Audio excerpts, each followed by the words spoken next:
તો ટ્રમ્પના ટેરિફની જાહેરાત બાદ આજે બજારની અંદર આપણને ખાસ કરીને એક રિકવરી સાથેનો કારોબાર જોવા મળ્યો। આમ તો આજે ઘટાડા સાથે શરૂઆત થઈ હતી, પરંતુ નિફ્ટી અને સેન્સેક્સમાં એક નીચલા સ્તરેથી રિકવરી આવી, છતાં પણ 5%ના ઘટાડા કે 0.5% ઘટાડા સાથે સેન્સેક્સ અને નિફ્ટી બંધ થયા છે।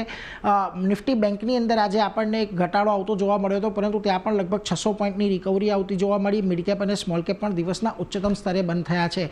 આજના દિવસે જે સેક્ટર ખાસ કરીને ફોકસમાં રહ્યા, ફાર્મા સેક્ટર ધ્યાનમાં રાખજો, કારણ કે રેસિપ્રોકલ ટેરિફમાંથી એને આ અપવાદ બહાર રાખવામાં આવ્યું છે, જેને પગલે આજે 2.5%નો ઉછાળો આવ્યો। આ ઉપરાંત તમને પીએસયુ બેંક, સરકારી કંપનીઓમાં તેજી રહી, પરંતુ જ્યાં ઘટાડો આવ્યો ત્યાં આગળ આઈટી સેક્ટરમાં ખાસ મહત્વનો 4.25%નો ઘટાડો આઈટી સેક્ટરની અંદર આવતો જોવા મળ્યો છે।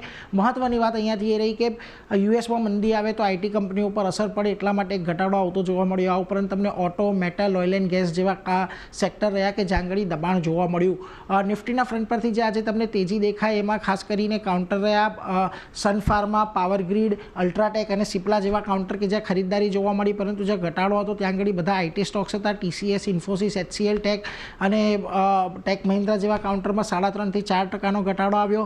મિડકેપમાં પણ આજે તમને જ્યાં તેજી જોવા મળી એમાં જો IDFC bank, IDFC first bank, AU bank જેવા કાઉન્ટર રહ્યા, મઝગાંવ ડોક જેવું કાઉન્ટર રહ્યું કે જ્યાં આગળ તમને આજે સારી તેજી જોવા મળી, અને જીએમઆર એરપોર્ટમાં પણ એક ખરીદદારી આજે રહી। પરંતુ મિડકેપમાં પણ જ્યાં ઘટાડો આવ્યો ત્યાં આગળ માત્ર ને માત્ર આઈટી કંપનીઓનું જોર વધારે હતું। પરસિસ્ટન્ટ, કોફોર્જ, એમ્ફેસિસ અને કેપીઆઈટી ટેક જેવા કાઉન્ટર હતા કે જ્યાં આગળ દબાણ સાથેનો કારોબાર જોવા મળ્યો।